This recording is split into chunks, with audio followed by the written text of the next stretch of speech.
اگر زندگی اتنی اچھی ہوتی تو کوئی بھی دنیا میں روتے ہوئے نہ آتا۔ کبھی اگر زندگی میں تھک جاؤ تو کسی کو کانوں کان خبر نہ ہونے دینا۔ لوگ ٹوٹی ہوئی عمارت کی اینٹ تک اٹھا کر لے جاتے ہیں۔ آپ کے اخلاق کی لوگ قدر بھی تب کریں گے جب آپ کے پاس دولت اور طاقت ہوگی۔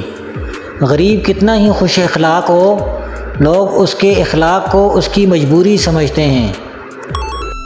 مایوسی ایک دھوپ ہے جو سخت سے سخت وجود کو بھی جلا کر راکھ کر دیتی ہے۔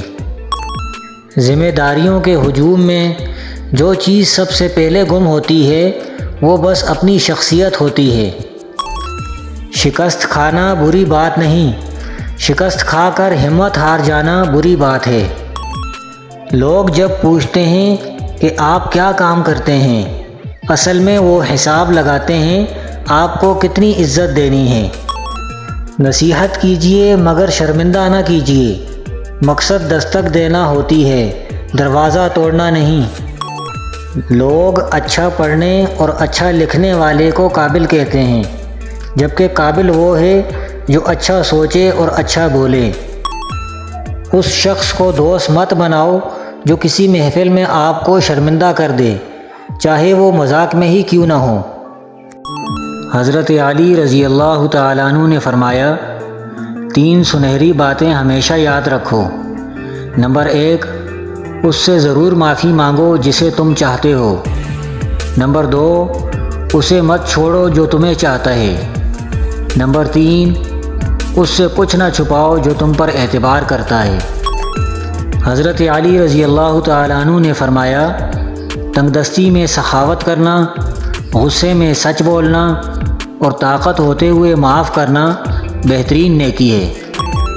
حضرت علی رضی اللہ تعالیٰ عنہ نے فرمایا، دنیا کا سب سے مشکل کام اپنی اصلاح کرنا اور سب سے آسان کام دوسروں پر تنقید ہے۔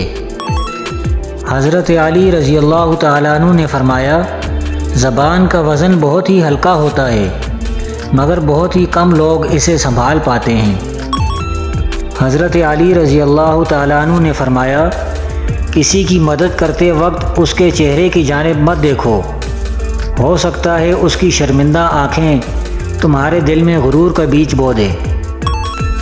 حضرت علی رضی اللہ تعالیٰ عنہ نے فرمایا، رزق کے پیچھے اپنی عزت کا سودا مت کرو، کیونکہ نصیب کا رزق انسان کو ایسے تلاش کرتا ہے جیسے مرنے والے کو موت۔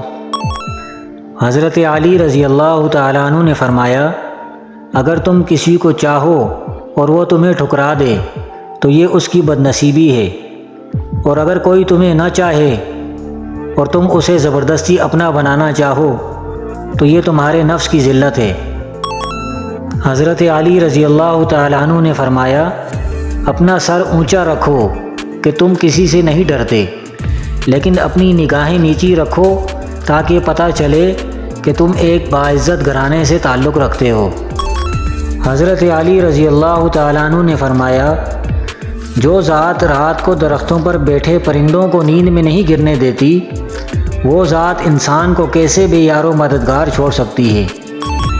حضرت علی رضی اللہ تعالیٰ عنہ نے فرمایا، زندگی کے ہر موڑ پر صلح کرنا سیکھو، کیونکہ جھکتا وہی ہے جس میں جان ہوتی ہے، پکڑنا تو مردے کی پہچان ہوتی ہے۔ حضرت علی رضی اللہ تعالیٰ عنہ نے فرمایا، مجھے اس شخص پر تعجب ہوتا ہے جو روز دیکھتا ہے کہ اس کی سانسیں اور عمر کم ہو رہی ہے اور وہ موت کی تیاری نہیں کرتا۔ حضرت علی رضی اللہ تعالیٰ عنہ نے فرمایا، اگر تم سے کوئی بھلائی کی امید رکھے تو اسے مایوس مت کرو، کیونکہ لوگوں کی ضرورت کا تم سے وابستہ ہونا تم پر اللہ کا خاص کرم ہے۔ حضرت علی رضی اللہ تعالیٰ عنہ نے فرمایا، لفظ انسان کے غلام ہوتے ہیں مگر صرف بولنے سے پہلے تک، بولنے کے بعد انسان اپنے الفاظ کا غلام بن جاتا ہے۔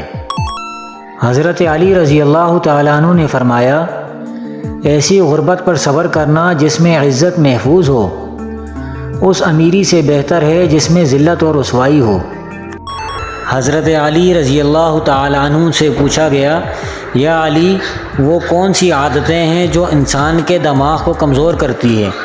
تو حضرت علی رضی اللہ تعالیٰ عنہ نے فرمایا، اے شخص جو انسان ان 4 عادتوں کو اپناتا ہے اس کا دماغ کمزور ہوتا جاتا ہے۔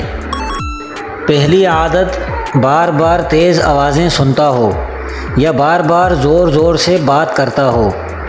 دوسری عادت کہ ہر تھوڑی دیر بعد کھانا کھاتا ہو۔ جو انسان زیادہ کھانا کھاتا ہے تو اس کا دماغ کمزور ہونے لگتا ہے۔ تیسری عادت، ایک جگہ بیٹھے رہنا ہے۔ جو انسان جسمانی کام نہیں کرتا، سارا دن لیٹے رہتا ہے، بیٹھے رہتا ہے، تو یوں اس کا دماغ کمزور ہوتا جاتا ہے۔ اور چوتھی عادت جس سے دماغ کمزور ہوتا ہے وہ سیکھنے کی جستجو کو چھوڑنا ہے۔ یاد رکھنا، جو انسان سیکھنے کی کوشش کو چھوڑ دیتا ہے اور یہ سمجھنے لگتا ہے کہ اسے سب کچھ آ گیا، تو اس کا دماغ کمزور ہونے لگتا ہے، اور وہ طاقت جو اللہ نے دماغ کو بخشی ہے اس سے وہ دن بدن محروم ہونے لگتا ہے۔ اے شخص، اگر اپنے دماغ کو تیز بنانا چاہتے ہو اور یہ چاہتے ہو کہ تمہارے دماغ کی صلاحیتیں بہتر سے بہتر ہونے لگے، تو ان 4 عادتوں سے دور رہنا۔ اللہ تعالیٰ تمہارے دماغ کو تیز اور ہر بیماری سے دور رکھے گا۔